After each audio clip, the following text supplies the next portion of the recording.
In the heart of Africa, there is a place where the raw, untamed power of nature is on full display. A land of breathtaking beauty, where the Victoria Nile River carves its way through ancient landscapes, and the air is thick with the scent of wild earth and the calls of exotic creatures. This is Uganda, a country that has captivated adventurers for centuries, a jewel of vibrant life and primal wilderness. But the very wilderness that draws people in holds its own dark secrets. It's a place where beauty and danger walk hand in hand, where the line between an unforgettable adventure and an unthinkable nightmare is terrifyingly thin. And in the vast, indifferent silence of this wilderness, a story unfolded that continues to chill the blood and defy explanation. This is the story of a young woman who came to Uganda with a heart full of dreams, only to vanish into thin air. A 21-year-old Dutch medical intern named Sophia Koetsier, who, in October of 2015, walked away from her safari camp for just a few moments and was never seen again. The local authorities were quick to close the book on her case, offering a simple, convenient explanation. She was the victim of a tragic animal attack, another soul claimed by the wild. But the evidence left behind, a trail of bizarre and unsettling clues, tells a different story. A story that is far darker, far more complex, and far more sinister than a simple accident. It's a story of staged evidence, a wall of official silence, unknown DNA, and a mother's relentless, gut-wrenching quest for a truth that someone, somewhere, is desperately trying to keep buried. So settle in and prepare to question everything you're told, because tonight we journey into the heart of a mystery where the most dangerous predator may not have been an animal at all. Sophia Isabella Frederica Koetsier was a spark of life.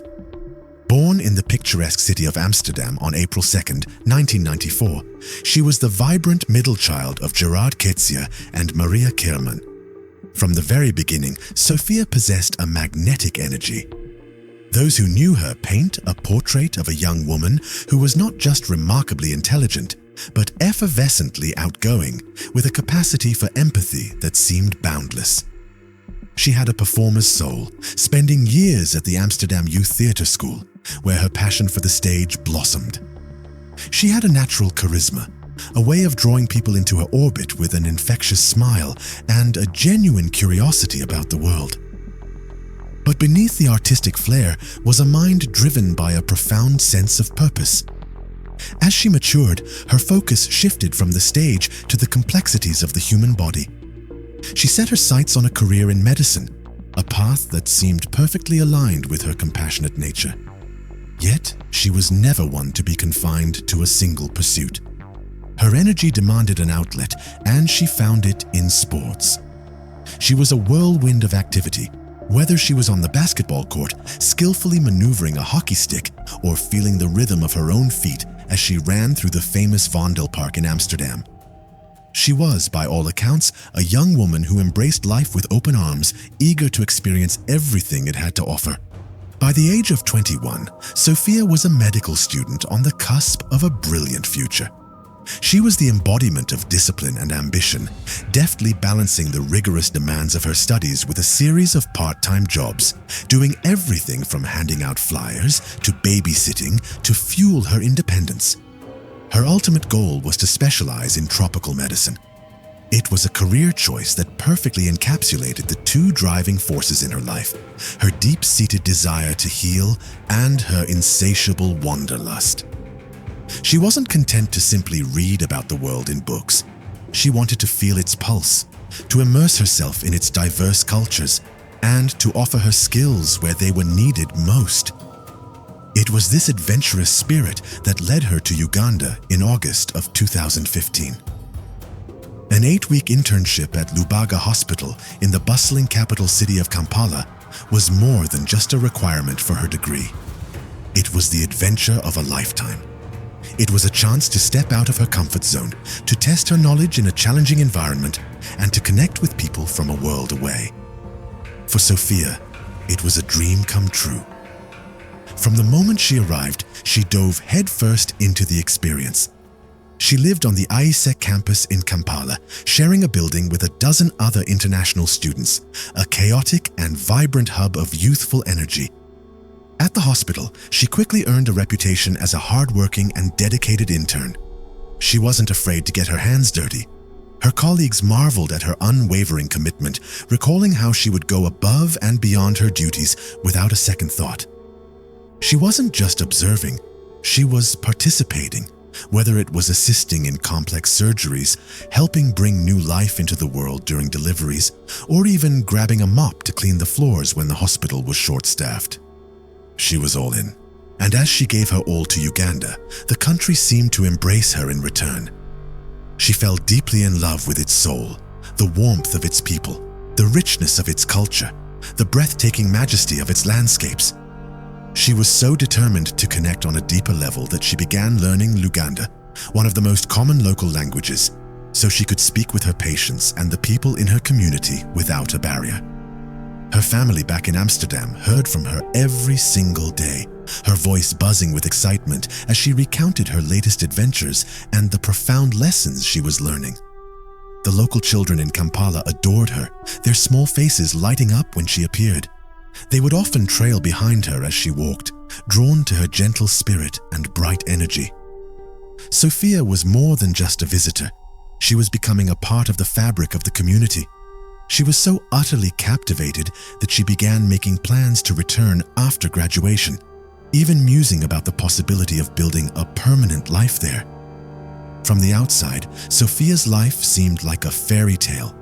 A beautiful, intelligent, and compassionate young woman, traveling the world and living out her dreams.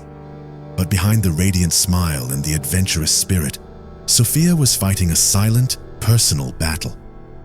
At the age of 16, she had been diagnosed with bipolar disorder. It was a condition that cast a long shadow over her life, bringing with it turbulent episodes of intense highs and crushing lows. It created a whirlwind of impulsiveness and emotional volatility that required constant, careful management. While her family and closest friends were aware of her struggle and formed a vital support system, it was a part of herself that she kept hidden from the wider world. Through a carefully managed regimen of medication and therapy, she navigated the challenges of her condition, striving to live as normal a life as possible. Most of the time, she succeeded beautifully, but this deeply personal detail, this hidden vulnerability, would later become a crucial and tragically confounding piece in the puzzle of her disappearance. Her 8-week internship concluded on October 22nd, 2015. But Sophia wasn't ready to say goodbye. 2 months had only whetted her appetite for the wonders of Uganda. She felt a powerful pull to see more, to experience the wild heart of the country before returning to the structured world of her studies in Amsterdam. She decided to extend her stay for 2 more weeks, planning a tourist safari to explore the nation's famed natural beauty. On October 23rd, she embarked on her adventure, not alone, but with 2 other Dutch students and a local driver who also served as their guide.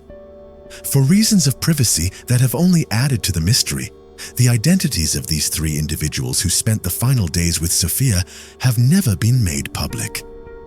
They remain shadows in a story desperately in need of light. Their planned itinerary was ambitious, a 5-day whirlwind tour through some of Uganda's most iconic destinations. They journeyed through Fort Portal, Kidipo Valley National Park, Gulu, and Pakwach, each stop a new chapter in their African adventure.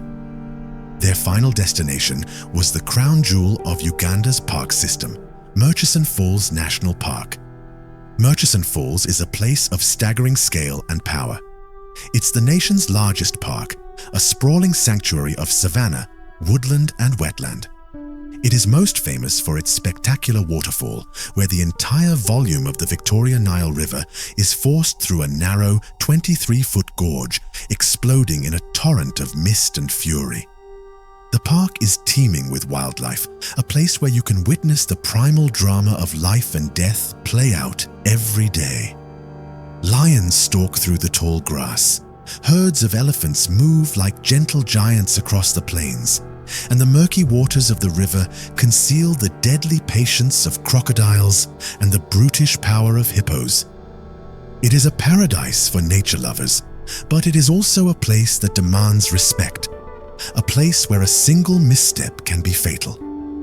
On October 28th, after a scenic boat ride on the Victoria Nile, the group arrived at the park around noon. They made their way to the Uganda Wildlife Authority Student Education Center, their planned accommodation for the night. The center was not a luxury resort. It was basic and functional, designed for students and researchers. It consisted of simple cabins, a few common areas, and a block of latrines located just a short walk away from the main buildings. It was a rustic outpost on the edge of a vast wilderness. As the afternoon sun began to dip towards the horizon, casting long shadows across the camp, the group started to unpack. It was around 6:30 p.m. The air was cooling, and the sky was beginning to blush with the colors of dusk. Sophia, carrying a small, empty water bottle she often used to collect stray pieces of trash, told her companions she was heading to the latrines. A staff member at the camp would later recall seeing her standing near the latrine block, not going in, but simply standing there, looking thoughtful. Her gaze, he said, was directed towards the Victoria Nile River, its waters shimmering in the fading light about 2,000 feet away from the camp. It was a fleeting, unremarkable moment. A young woman, lost in thought, silhouetted against an African sunset. It was also the last time anyone ever saw Sophia Koetsier. Minutes stretched into a quarter of an hour. Her companions, finished with their own unpacking, realized she hadn't come back. A flicker of annoyance, perhaps, turned to a knot of concern. They walked over to the latrines and called her name. The only answer was the chirping of crickets and the distant rumble of the falls. She wasn't there. Their calls grew louder, more urgent, as they began to search the immediate vicinity of the camp. But Sophia had vanished. It was as if the earth had opened up and swallowed her whole. Panic set in. Just 15 minutes after they first noticed she was missing, they alerted the local park rangers. A search was launched immediately, a frantic race against the approaching night. But the darkness was a formidable enemy, swallowing the beams of their flashlights, turning familiar shapes into monstrous shadows. The rangers swept the area around the camp, their voices cutting through the night, calling her name into the vast, unlistening wilderness. In a desperate, heart-wrenching attempt to guide her back, her friends got into their vehicle, put on her favorite song, Isabella by Sauti Sol, and played it on repeat.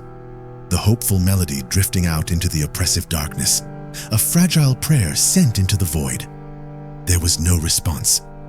By 9 p.m., with the search yielding nothing but an ever-deepening sense of dread, one of her friends made the most difficult phone call imaginable. She managed to get in touch with Sophia's mother, Maria Koetsier, back in the Netherlands. The words that traveled across continents were every parent's worst nightmare. Your daughter is missing. Maria, who had just recently visited Sophia in Kampala, was thrown into a maelstrom of fear and disbelief. Her world stopped spinning. In that moment of paralyzing terror, her maternal instincts took over.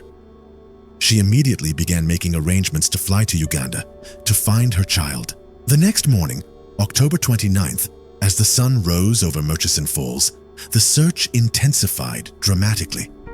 The handful of rangers from the night before were now joined by local police and even units from the Ugandan military. The search area expanded, a grid of hope and desperation spreading out from the student center. It was then that they found the first clue.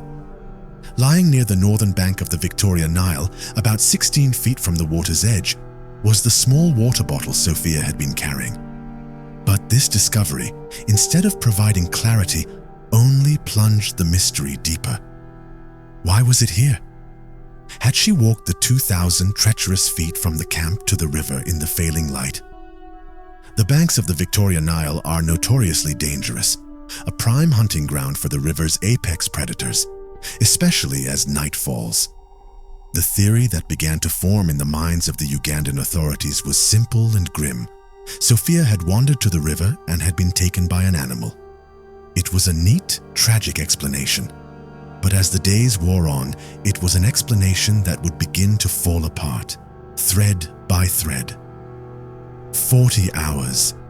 For nearly 2 full days, Sophia had been missing. On the afternoon of October 30th, the search party made a second, far more disturbing discovery. Scattered in the vegetation, roughly 164 feet away from where the water bottle was found, were more of her belongings. There was a pair of hiking pants, a single shoe, her sunglasses, a torn 1,000 shilling note, and an empty souvenir bag she had purchased in Kampala.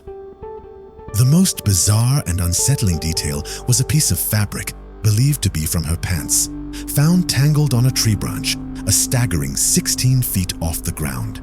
The scene was deeply wrong. The items were scattered, but not in a way that suggested a violent, chaotic animal attack. There was no blood. There were no drag marks. There were no signs of a struggle whatsoever. The questions came thick and fast. How did a piece of her pants end up 16 feet up in a tree? Why were her belongings spread over such a wide area, yet with no forensic evidence of a violent encounter? And perhaps the most glaring inconsistency of all, the local rangers who had scoured that very area on the first day of the search swore that those items had not been there. They had simply appeared 40 hours after she vanished. The immediate, chilling suspicion was that the scene had been staged, that the items had been planted there later, a deliberate and calculated act of deception designed to create the illusion of an animal attack. The official narrative was already beginning to crumble. Thomas Cohen, a Dutch survival expert and investigator who later examined the evidence, was unequivocal in his assessment. The pants, he concluded, appeared to have been deliberately cut with a knife and then torn, not ripped and shredded by the teeth and claws of a predator. The complete absence of blood, tissue, or any other biological material on the clothing further supported his conclusion that no animal attack had occurred there. As Thomas pointedly argued, no animal on Earth would meticulously place a victim's clothing in a tree or neatly distribute their belongings. To him, and to many others, the scene screamed of human intervention. For the Ugandan authorities, the animal attack theory was a quick and convenient way to close a case that could tarnish the country's vital tourism industry. An accident was far less damaging than a crime. But the evidence, or rather the glaring lack of it, told a story of something far more calculated. No one in the camp had heard a scream. No animal tracks were found around the site where her belongings were discovered. The terrain between the student center and the river was a treacherous mix of uneven ground and dense vegetation. For Sophia, a foreigner unfamiliar with the landscape, to navigate it alone in the dark without a flashlight would have been a monumental, if not impossible, feat. As the official theory frayed, the investigation began to turn inward, focusing on Sophia herself and the hidden battle she had been fighting. Her diagnosis of bipolar disorder, once a private matter, now became a central element of the case. Her companions on the safari came forward with unsettling details about her behavior in the days leading up to her disappearance. They recounted that around October 26th, just 2 days before they arrived at Murchison Falls, Sophia's demeanor had begun to change. She started sleeping less, talking incessantly, her words tumbling out in a rush of manic energy. She began engaging in risky behaviors, staying up late by the campfire, and, according to one account, possibly damaging chairs. Her actions created a palpable tension within the small group. Her friends became so worried that they considered calling her mother, Maria, but Sophia pleaded with them not to, and they reluctantly agreed. The tour guide, hoping to de-escalate the situation, reportedly altered their itinerary, choosing calmer destinations to try and soothe her agitated state. For a time, it seemed to work. But upon their arrival at Murchison Falls, her behavior, which had seemingly stabilized, once again became erratic, this time with a renewed and frightening intensity. The theory that emerged was that her manic state had made her dangerously vulnerable. Perhaps her impulsivity and impaired judgment led her to wander off from the camp alone. Or, more terrifyingly, perhaps it made her overly confident and trusting, leading her to place her faith in the wrong person. Sophia's mental health added an impossibly complex and tragic layer to the mystery. While a manic episode could potentially explain why she might have left the camp, it did nothing to explain the bizarre, staged scattering of her belongings, the absence of a body, or her complete and total disappearance off the face of the earth. Her family was adamant. While she had her struggles, she had never done anything like this before. She was a fighter, a survivor, and she had absolutely no intention of giving up on the life she was so passionately building. So, what really happened on that dusky evening in Murchison Falls? On October 30th, Sophia Koetsier arrived at the park, a mother propelled by a desperate hope, accompanied by officials from the Dutch embassy. The search operation immediately escalated. Police helicopters began circling overhead, their rotors chopping through the humid air. A specialized drone team, dispatched by Dutch authorities, deployed their advanced technology, scanning the vast landscape for any sign of the missing girl. But despite the massive multi-agency effort, they found nothing. Not a footprint, not a shred of clothing, not a single trace of Sophia. The Ugandan media provided brief, perfunctory coverage of the story, quickly adopting and promoting the official animal attack narrative before moving on. The case, as far as they were concerned, was closed. In the Netherlands, however, the story exploded.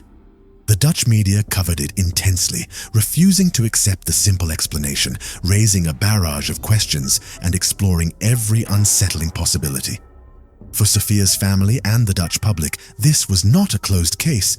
It was a gaping, unanswered wound. And at the center of it all was Maria, a mother who refused to let her daughter be forgotten. She did not give up.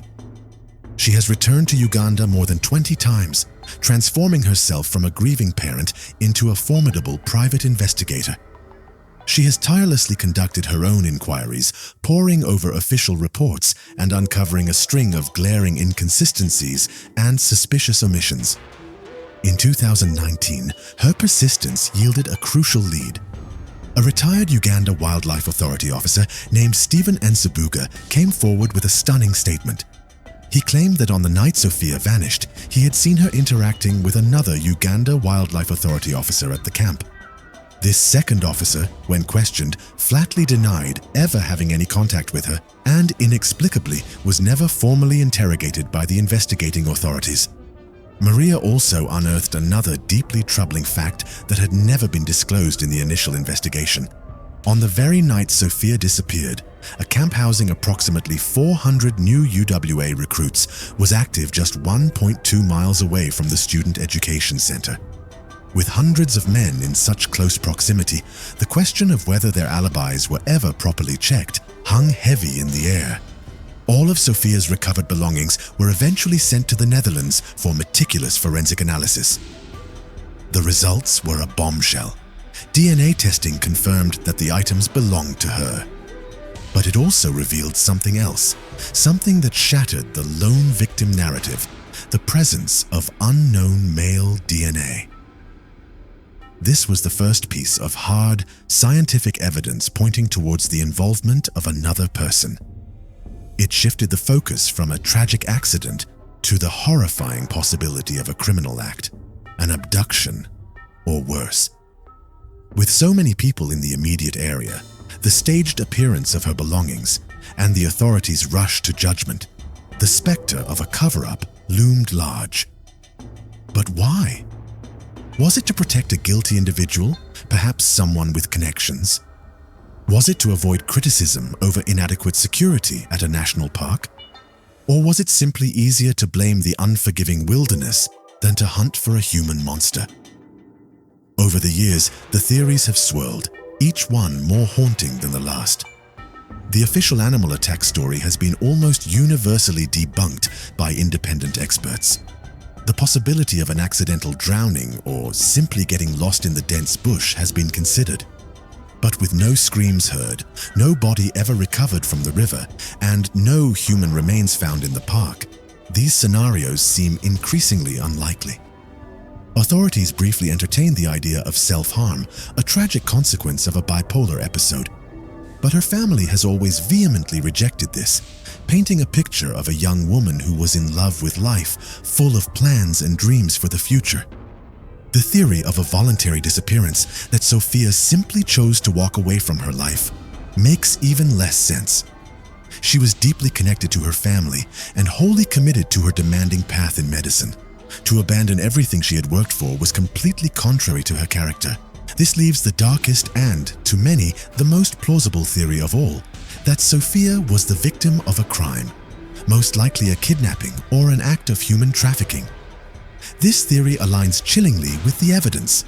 The staged scene of her belongings, meticulously placed to mislead. The presence of that unknown male DNA, a ghostly signature of a perpetrator, and the suspicious lack of transparency from local authorities. The fact that there were no signs of a struggle, no blood, and not even any clear footprints, not even hers, suggests an abduction carried out with terrifying efficiency.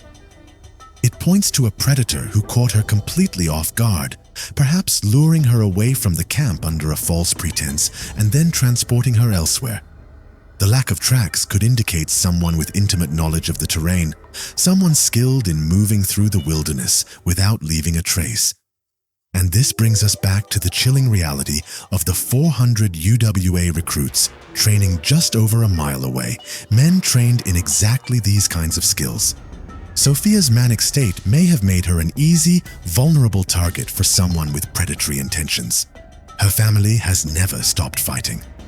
Sophia Koetsier's relentless quest for the truth is a testament to the power of a mother's love.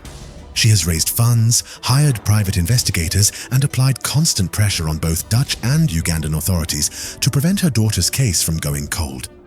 In 2019, her efforts led Uganda's public prosecutor to officially order a new investigation, but progress was painfully slow, hampered by the global pandemic and local elections.